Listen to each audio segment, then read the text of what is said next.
2005. YouTube makes its official launch as a video sharing platform. The Xbox 360 is released alongside games like Call of Duty 2, Dead or Alive 4, and Need for Speed Most Wanted. And when it comes to movies, you have titles like Star Wars, Revenge of the Sith, Chicken Little, Shark Boy and Lava Girl, Batman Begins, the list goes on. But during the summer of 2005, on July 29th, Disney released a film to theaters that I consider to be their magnum opus, possibly the greatest film ever created, 1 hour and 40 minutes of straight peak. And that, of course, is none other than the cult classic Sky High. If it's not obvious already, I have an extreme bias of heart and nostalgia for this film. It was one of the first movies I remember being obsessed over. I've probably rewatched it, no exaggeration, over 100 times over the course of my life. I still have the DVD I used to watch it on as a kid to this day. So before you professional Letterboxd film critics come at me, I understand this movie is not The Godfather. But in my mind, it is. In fact, it's better, actually. And I'm gonna tell you why. We begin with exposition.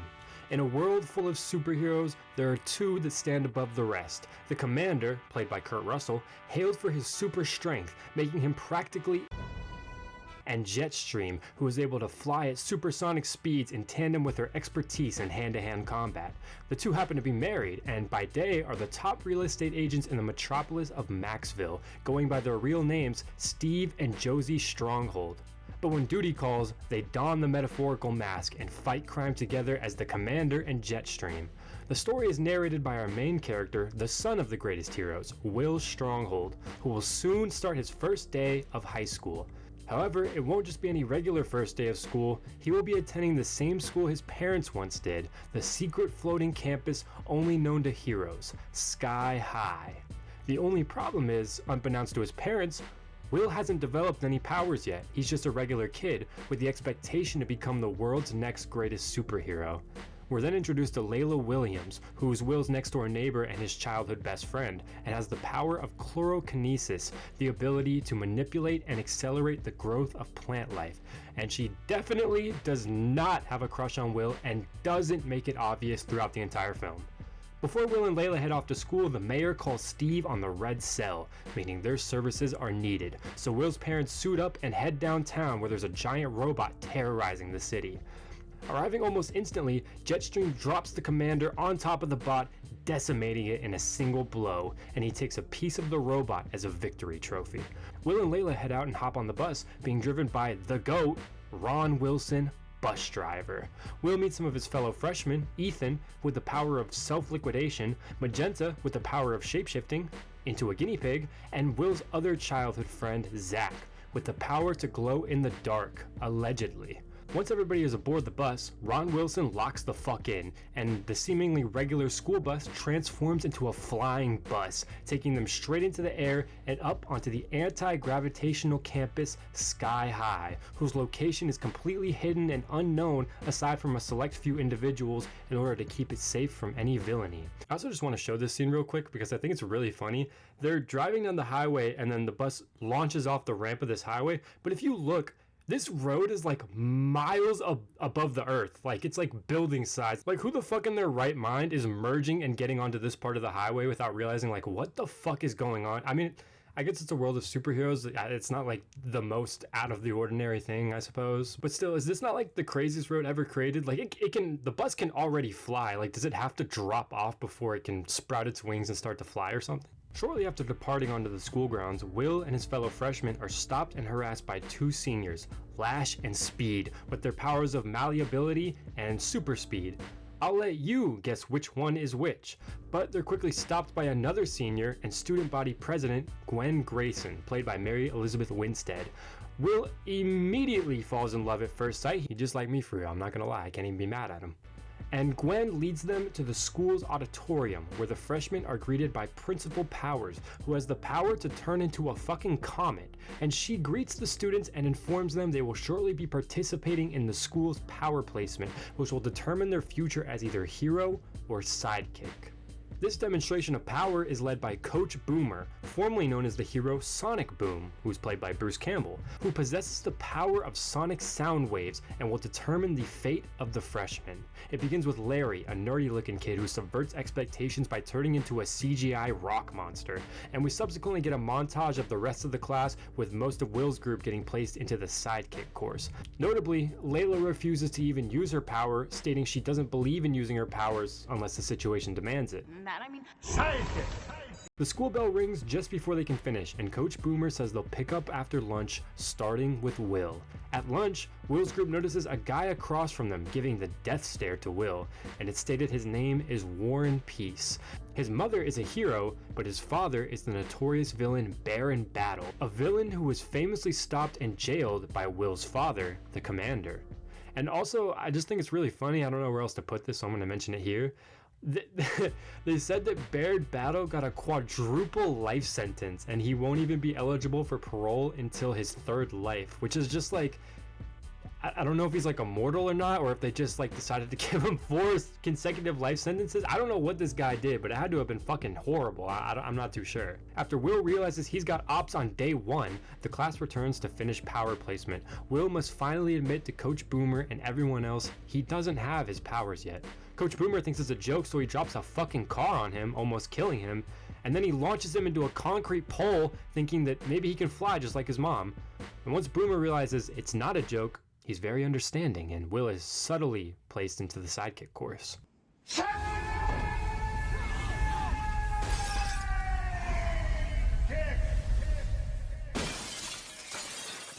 Next, we see Will in the nurse's office since he was slammed into a fucking pole, and Nurse Specs, who has the power of X-ray vision, tells him that there are cases, rare yet not unheard of, in which children of 2 superpowered parents end up not developing any powers at all, mentioning Ron Wilson, bus driver, being one such example. Will is now faced with the reality of having to confess to his parents that he won't be able to live up to their expectations. And this is only made worse when Will arrives home from school and his father decides it's finally time to take Will down into the secret sanctum, a room filled with his parents' various gadgets and trophies of victory, including his proudest possession, Royal Pain's pacifier, noting it was the first villain Will's parents teamed up to defeat together. As the expectations on Will to continue the family legacy increase, he decides to hold off on telling his father the truth. Unbeknownst to the two, the robot eye the commander took earlier activates, revealing they're currently being watched. The next day at school, classes begin, and the sidekick course, known as Hero Support, is taught by the commander's former sidekick, All-American Boy, aka Mr. Boy, and it's made quite apparent that the sidekicks aren't as important as the heroes are. Eventually, after a 2005 style montage, Will and his friends are doing homework at Will's house when Will's father comes home earlier than expected, and after meeting some of his friends, Will speaks to him in the kitchen, noting he finds it admirable that someone of Will's stature would spend his time hanging out around sidekicks. That's when Will finally decides to reveal the truth that he too is a sidekick and he doesn't have any powers, which his father is completely understanding of course. Washed out! Boomer. Didn't make the big time, so now he thinks he can pass judgment on some real heroes' kids, huh? Oh, it's a power trip, Will. That's all it is. Sonic Boom. Try gym teacher, man. No, Dad, what are you doing? I'm calling the school. Tuition we pay them. Dad, don't. He tells Will that he will get his powers. He's just a late bloomer is all, but Will retorts with the fact that he doesn't care. He's fine being hero support. His father finds this revelation hard to accept, but after speaking with Josie, they both agree that no matter what happens, they love him and will accept him for who he is. You're right, and he can always go into real estate. During a lunch period, as Will is walking to his table, he's tripped by Lash, dropping his plate onto Warren Peace, which instigates a battle between the two. Warren is a pyrokinetic, and Will is a bum, so he mostly just runs away until he's cornered under a lunch table. And it's only when Warren threatens the safety of Will's friends that he locks the fuck in, and in true superhero fashion, lifts up the table Warren is standing atop of, realizing he has finally inherited his father's super strength, so the battle continues but is eventually interrupted by Principal Powers, who swiftly takes them to the detention room, which neutralizes all superpowers. Will tries to reconcile with Warren, but Warren does not give a fuck. After arriving home, Will is excited to tell his parents the news, but they don't share the same sentiments and are extremely upset at the misuse of his newfound powers, noting that the fight nearly burned down the school cafeteria. His father takes Will down to the secret sanctum for a father-son lecture, but Will is surprised to see his father isn't actually mad. He's just happy his son inherited his super strength. So he gets him an Xbox and they play a bit of pool, and that's it. The two villains from earlier, observing everything from the robot eye, are now aware of Will's inherited power, but note they must bide their time a little longer before they strike. At school the next day, Will is informed his schedule will be changed as he's been officially transferred into the hero course. He's hesitant to leave his friends behind, but they assure him and tell him to go, stating they'll still see him on the bus and hang at lunch. Now in his new class, he's paired with Gwen, who reveals she's a technopath and is able to control technology with her mind. And with Will struggling to understand his newer classes, she suggests that she could be his private tutor.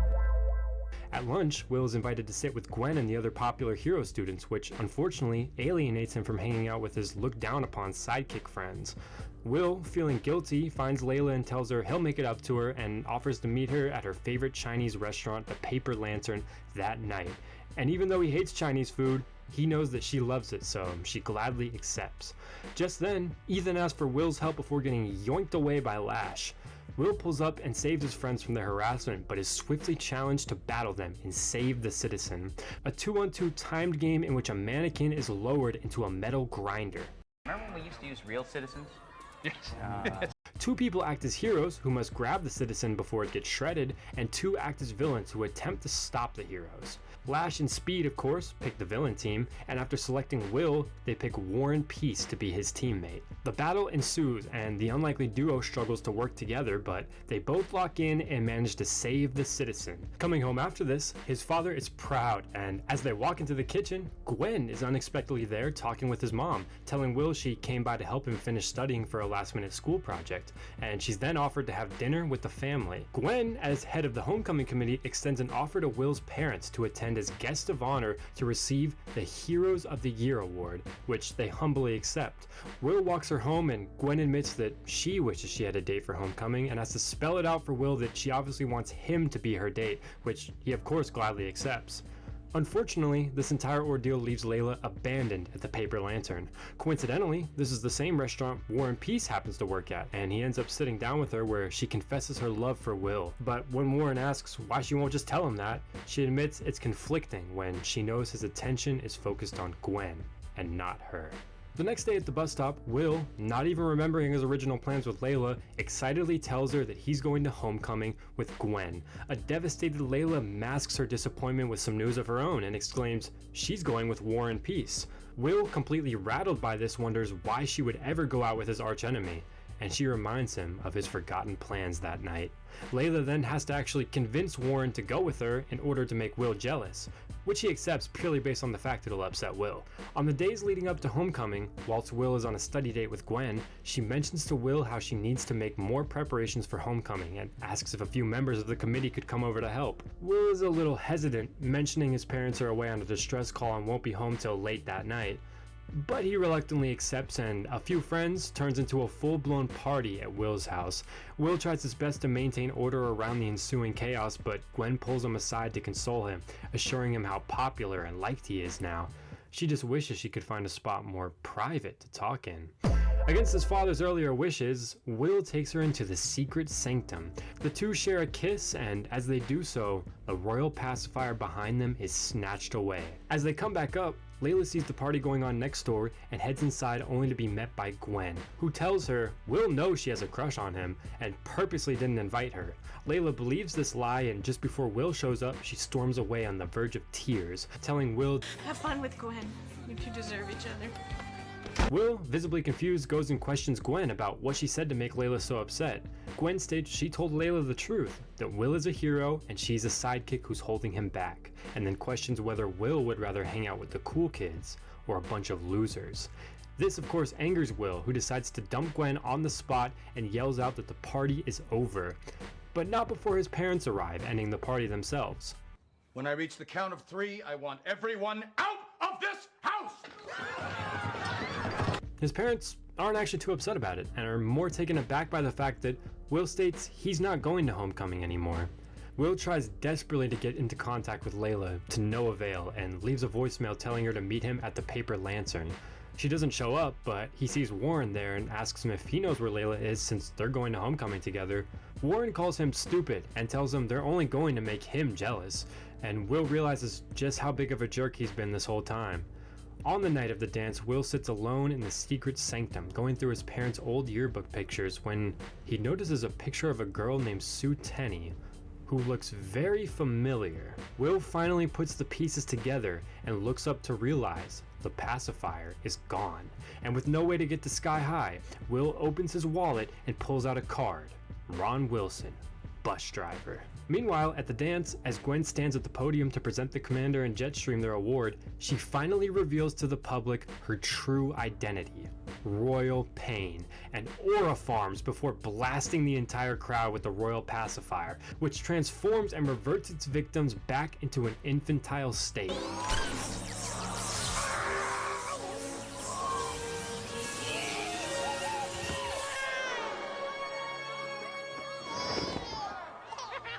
Gwen's group of friends who were in on the plan lock down the area, trapping everyone inside, and chaos erupts as the sidekicks make a quick escape through the vents. Will finally arrives and makes his way inside, meeting up with them, apologizing for the way he's been acting to them, especially to Layla. However, this wholesome moment is interrupted by the villains, and so Will goes after Royal Pain whilst the squad battles the villains. Meanwhile, as the babies are loaded into the buses, Royal Pain cradles the infant commander and gives her villain monologue. I take you back, my dear commander, to your senior year at Sky High. A time before anyone knew what a technopath was, so a brilliant but misunderstood girl named Sue Tenney was written off as a science geek and stuck in sidekick class. She hatched a plan, so daring, so visionary, to start her very own supervillain academy and raise a generation of heroes from scratch as villains. But first, she had to destroy the very institution that dared to spurn her genius. And now, so many years later, that plan is complete. My only regret? That this may be the finest supervillain speech ever given. And you don't even know what I'm saying. And after giving the finest supervillain speech of all time, she's confronted by Will, who is sorry that Royal Pain's mother was killed, but he intends to stop her. But she retorts with the fact that her mother wasn't killed by the commander. When the pacifier was destroyed, it turned her into a baby, and her sidekick Stitches found her and raised her from birth, meaning she had to go through life a second time, brewing her hatred and hatching her evil plan for years and years, waiting for the perfect moment. That's right. Royal Pain wasn't my mother. Royal Pain is me! Oh my god. Will realizes he made out with a nearly 40-year-old woman, and then their battle ensues. Will's gang manages to defeat the side villains, and one of them reveals Royal Pain's plan to sabotage the anti-gravity device of Sky High that will activate in 10 minutes. So they hatch a plan to infiltrate the anti-gravity room using Magenta's shape-shifting powers to get inside and chew the wires. Meanwhile, Will is on the cusp of victory until Royal Pain punches Will straight out of the window of the school and he fucking dies.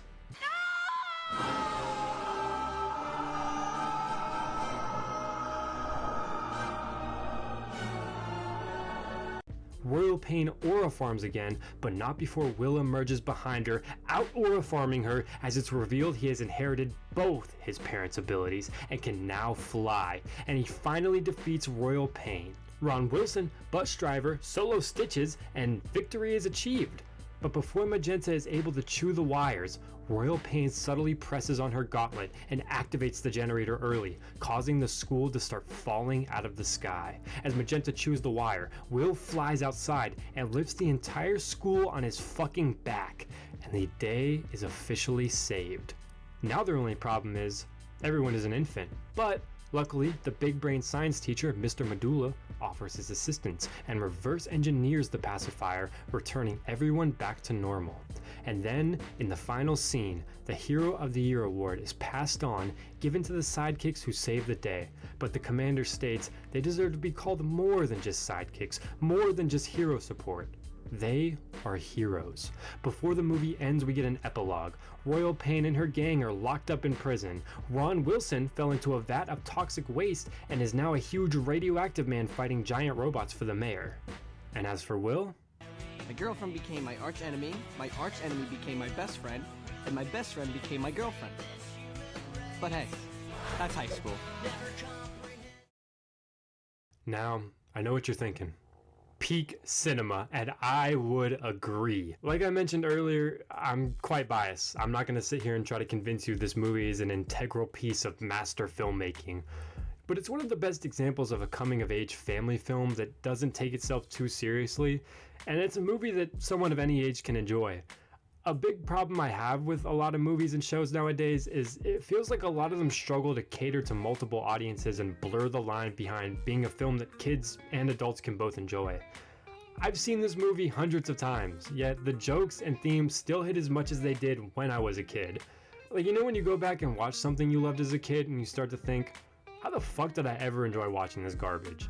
Sky High doesn't have that problem whatsoever. The music selection is great, the acting is super solid. I love Kurt Russell's performance as the commander. I couldn't see anyone else playing the role as well as he did. And same goes for Mary Elizabeth Winstead as Royal Pain. She has so many moments in the film that don't go over the top or feel overacted. She played such a fantastic villain role in this otherwise silly Disney movie, and I think she deserves way more praise than she gets. She's one of my favorite actresses ever. Pretty much all the characters have great arcs that feel satisfying. No one feels out of place. In an age of superhero oversaturation, I feel like Sky High was ahead of the game. I think what makes a superhero or comic book style media good is balance. When it doesn't take itself too seriously, but it also knows how to shift the tone when necessary. What I started to not like about the Marvel movies as time went on is the rapid firing of unnecessary jokes, because when it came time for darker or more serious moments, they didn't hit as hard because you're just waiting for someone to make a witty remark. Especially when 1 out of every 50 of those jokes actually landed. And I think the DCU live action dark universe, whatever the fuck they're called, those movies, I think they suffered from the opposite effect where they're so dark and edgy that when someone made a quip or they tried to be funny, it felt so out of place. It's like, despite it being made in 2005, Sky High is corny. Don't get me wrong. But it knows that. Like, they named a character War and Peace, which is somehow the dumbest but at the same time most awesome names ever thought of. And it's able to balance out those comical moments with real themes of family acceptance and personal growth. As much as I wish there was some kind of continuation of the franchise, part of me is glad they haven't, because I don't think it could do any better than what we already got. Obviously, some level of suspension of disbelief is needed to enjoy a movie like this, but there's not really many plot holes or contradictions throughout the movie. For the most part, everything is pretty cohesive and actually well explained. I feel like there's only a few things about the movie I could even critique. I think that Layla's disposition with using her powers is inconsistent. I like Layla as a character. I think Danielle Panabaker did a fantastic job with her, but Layla contradicts herself a few times throughout the movie. Apparently, you aren't supposed to use your powers outside of the school gym, and even during power placement in said gym, she refuses to use her powers unless the situation demands it. But there's multiple instances of her using her powers when the situation doesn't demand it. And I feel like the only other thing I could critique is that most of the cast are all in their 20s. They do not look like high school students at all. But at the end of the day, I feel like neither of those things really take away from my enjoyment of the movie. It's like the only two criticisms I could really think of. Overall, Sky High is my favorite film of all time, and whether that's based in nostalgia or not, I really don't care. I will keep this DVD with me for as long as I live, and not because I need it, but because it reminds me where my love of movies began.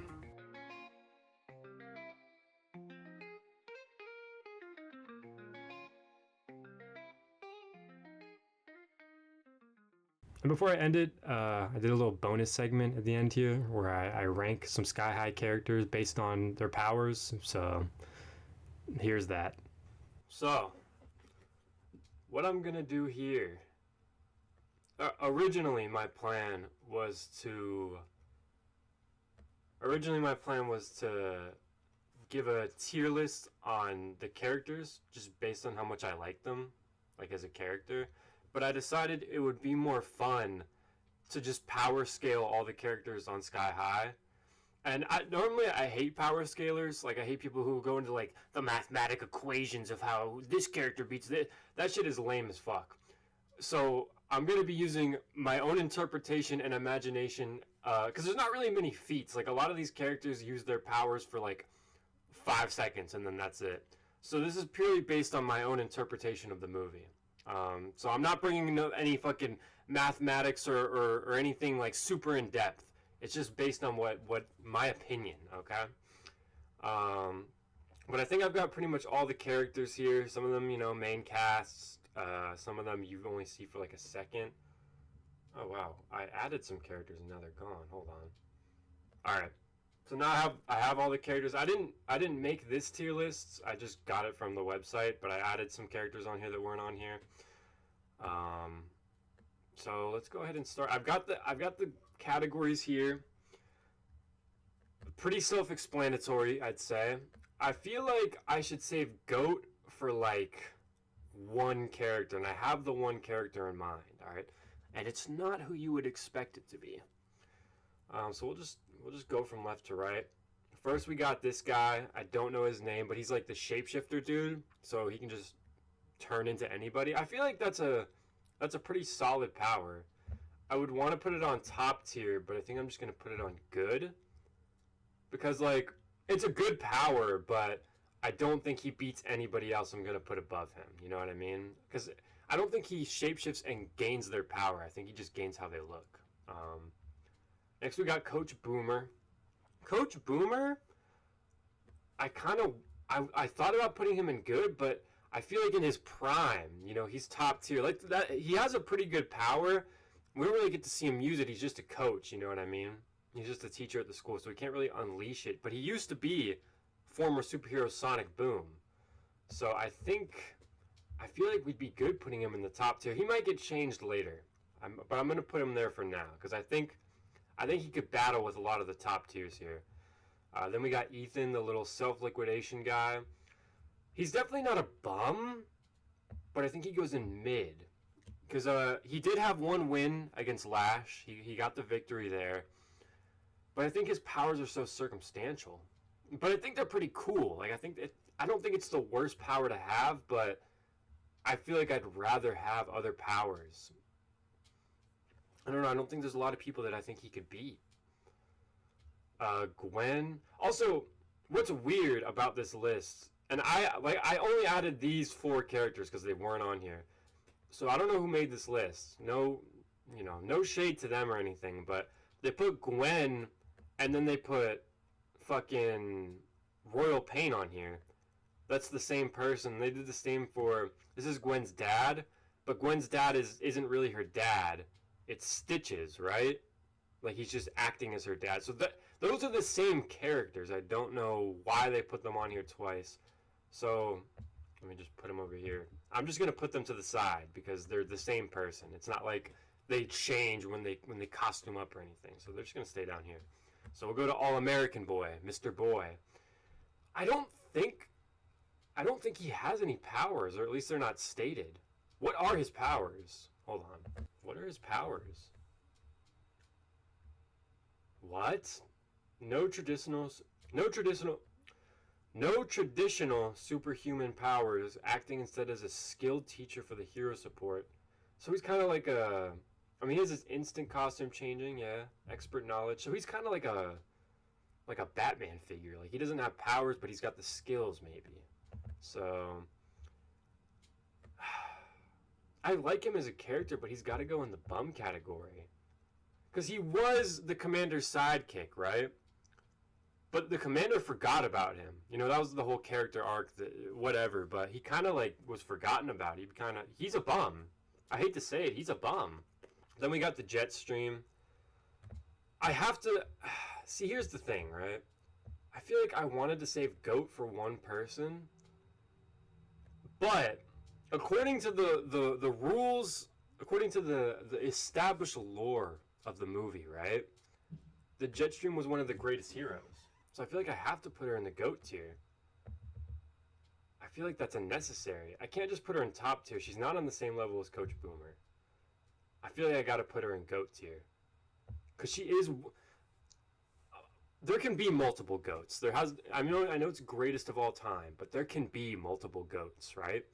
And it is established in like the first 15 seconds that she's one of the greatest heroes of all time. So I feel like I gotta put her in GOAT tier. Then we got Lash. I don't know, Lash's powers are pretty good. Because he's just like Mr. Fantastic pretty much. We haven't seen him like... I don't know. I mean... He's like Luffy, Mr. Fantastic, that kind of power, malleable, so I feel like we gotta put him in top tier. We didn't really see him do too much, and he kind of got like... He lost to Will, and then he also lost to Ethan, who's in the mid tier. But I think he just got outsmarted, so he's like Mr. Fantastic, but he's a dumbass. But I think his powers themselves are top tier. If he wasn't like if he wasn't stupid, then he would be a lot higher. So in terms of just powers, we're going to put him up here. Layla also, I think, has to go top tier because she can just control nature. She can control plants. When she really, like, locks in and wants to use her power, she just never does. But when that one scene at the end when she locks in, she kind of fucks him up. I feel like we got to put her at top tier. She definitely isn't GOAT. I feel like, I don't know, though. I feel like if, like, she was really, like, maybe... She could compete. I'm going to put her at top tier for now because we don't really know like how much she can control. We don't know like if there's like a limit to it. So I'm going to keep her in top tier. I think it's more... She's definitely better than good. And we got Magenta, shapeshifting into a guinea pig. And I want to say good, but I think she has to go to mid, unfortunately. I think so. Because...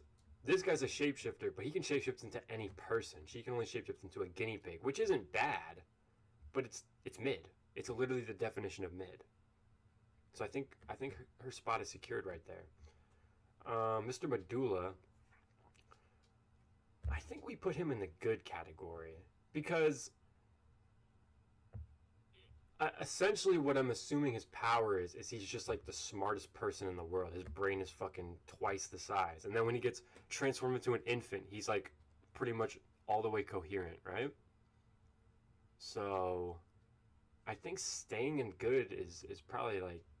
I mean, we can only assume he's probably the smartest person on Earth. Like, I feel like I'd rather be... I mean, the only downside is his forehead is like 4 times... He has an 8 head at this point. I feel like that's the only downside is that he's ugly as fuck. But he did bag those 2 baddies. So maybe he's so smart that his personality... You know what I mean? He did bag the 2 baddies. He stole them from Coach Boomer. So I feel like maybe looks don't matter if you're just the smartest guy in the world, right? So I feel like I'd rather be the smartest person on Earth than be able to turn myself into liquid or a guinea pig. You know what I mean? So I feel like we'll put that up there. What was her name? Dr. Specs, I think? The nurse? X-ray vision? Like, that's a cool power, and it's useful for what she does, but in terms of, like, comparing it to everybody else, I'm gonna keep her in the mid. I'm tempted to put her in the good category, right?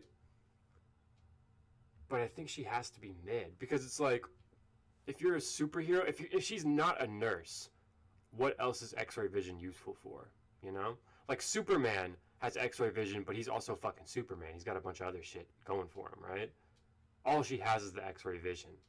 I think she's in the perfect profession, but I don't think she's any higher than mid. You know.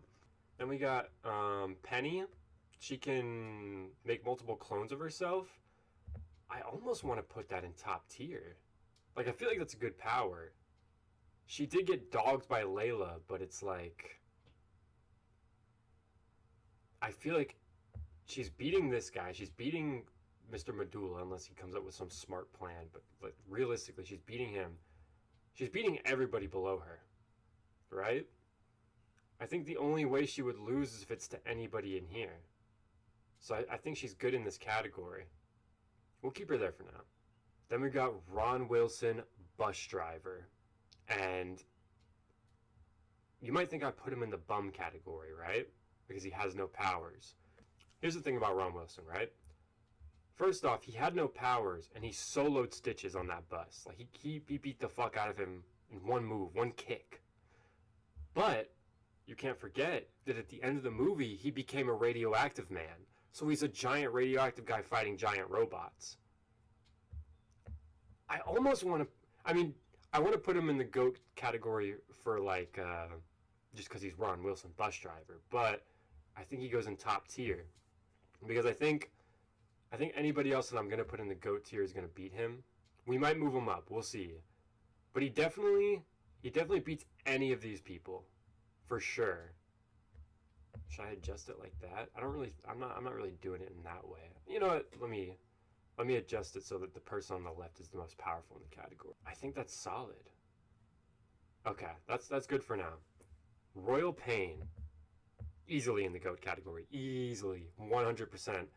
First off, master planner, master manipulator, like all personality aside, let's talk about her powers. Being a technopath, I feel like is severely underrated because she did lose to Will Stronghold, right? But he's the main character, fucking plot armor. But he's got super strength and he can fly. There's not many people that are gonna beat him, right? Because let's be honest. Let's hear about this logically, right? Technically, the Jetstream beat her. Technically, the Commander beat her, but they had to do it together. There's a good chance that if she was fighting one of them one-on-one, I think she beats either of them. I think so. Call me crazy, call me a glazer, I might be, but I think she beats either of them one-on-one because it took Will... The only way Will beat her was when he got both the powers, when he could fly and had super strength, right? If he only had one or the other, he might have lost. Because she was fighting him hand-to-hand combat. Like, there was parts where she got her ass beat, but she was going toe-to-toe, and she fucking punched bro out the window with no effort. And it's not like he just has... The power isn't just super strength, it's like he's nearly invincible. That's what the Commander said. So Will should be nearly invincible too. But he got dogged out of that window. If he wasn't able to fly at the end, he would have died. So I think Royal Pain, so far, is the most powerful. And we're forgetting, too, that the Royal Pain we saw in the movie was like, she was what, like 18? When she fought the Commander in Jetstream, she was in her 20s. So she's probably in her prime, a lot more powerful, you know what I mean? I might just be a glazer, but I think we put her in the GOAT category for now. I mean, not, definitely in the GOAT category, but I think we put her above Jetstream. And then I'm going to put the Commander up there on GOAT category. Obviously, all three of these characters, regardless of like who's in front of who, they all deserve to be in the GOAT category. But I think if it wasn't a 1v2, I think she would have won. Am I crazy for saying that? And I mean, her power, like, the power to control, she had rocket boots. She got this fucking, like she can control all the technology around her. And if this was 2026 instead of 2005, imagine what the fuck she could do. That's a crazy power to have. So, I think we establish her right here. I think that's a good fair pick. Then we got Speed. I think Speed goes in top tier, obviously. Having super speed is crazy. He didn't really seem to have a limit. He's, I don't know how fast he is compared to other speedsters, but compared to everyone else, he was pretty fast. It was hard to hit him. I think the only downside that brings him down is his IQ. It's the same with Lash. If they just weren't like dumbasses, they would be a lot higher. But I think I want to put Speed. I'm going to put him here. I don't think he's better than any of these three, but I do think he could dog on Penny and Lash as well. Penny might get him, though, because with multiple targets, but I don't know how she would ever, like, be able to, like, even if she was able to grab him, I don't think she has the strength to beat him. Because when he got grabbed by Will has super strength, right? So, I think we keep him right here. I think that's fair. Stitches, bum category. He lost to Ron Wilson, bus driver, before he got the powers, right? He's probably the biggest bum on this list. I think All-American. I think anybody on this list dogs him. Yeah, biggest bum on the list. War and Peace. War and Peace will put on top tier as well. I don't think he's quite GOAT category. But I think he's above Boom, Boom, and Boom. Because, I mean, he did... Oops, whoops.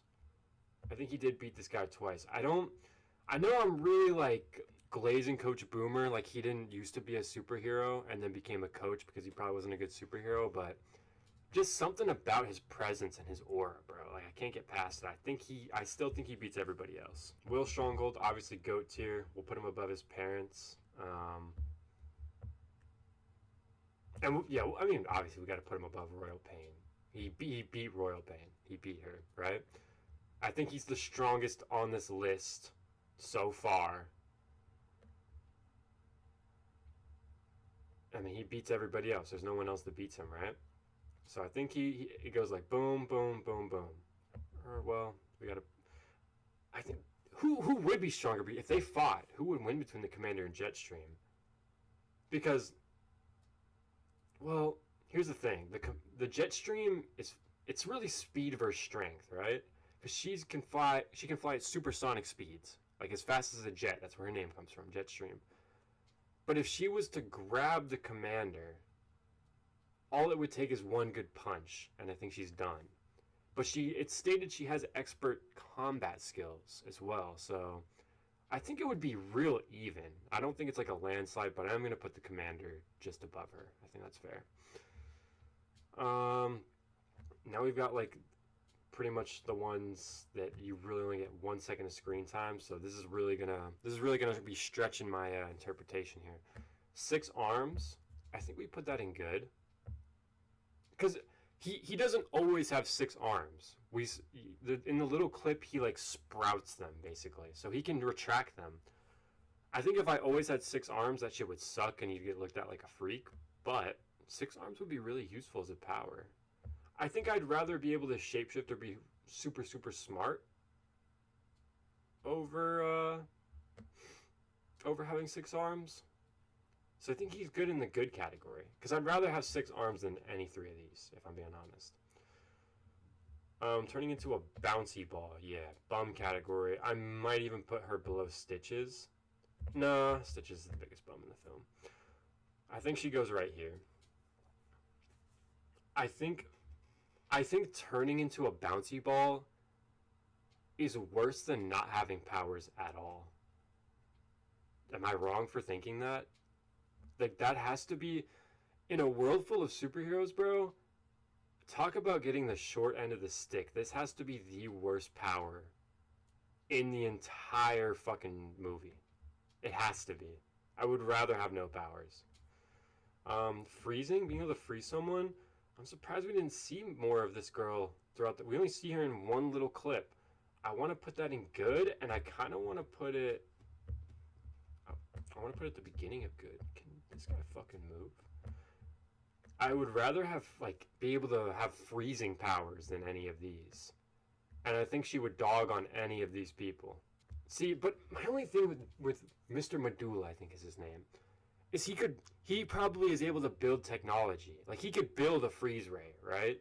Or a heat ray. And maybe be able to defend himself, but that's so circumstantial. You know what I mean? It's not like he's always just going to have something on him. And it's not like he's like Royal Pain where he can just fucking, like, manipulate it that way. Just build it that way. I don't think that's how it would go. So I'm going to put it right here for now. Zach... We got to put him in the bum category. I'll put him right there. Again, I think I'd rather be able to glow than not have any powers at all.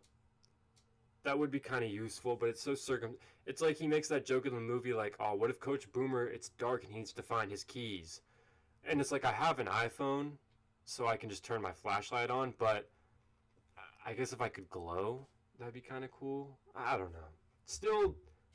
not going to be able to compete with anybody else on this list. And now here is my most controversial one so far. Principal powers. Now, if you don't remember, and I'm gonna Google this. her powers were to turn into a comet, and I just wanna Google this for the sake of it. The power of a comet. I already Googled it earlier.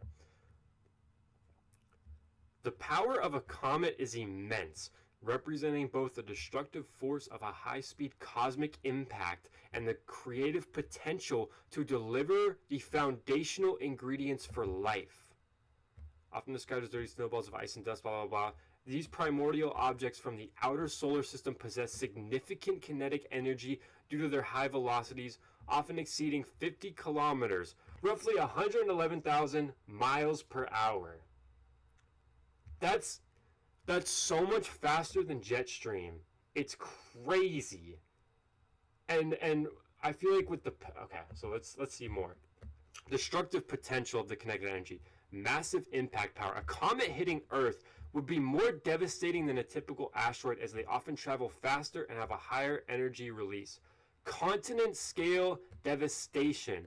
A moderate-sized comet would produce continental-scale destruction through immense shockwaves and massive fires. I'm not going to get into all that math like I just said. But just from that alone, who the fuck is stopping her? She goes above... Get the fuck out of the way, Will. Who is stopping that?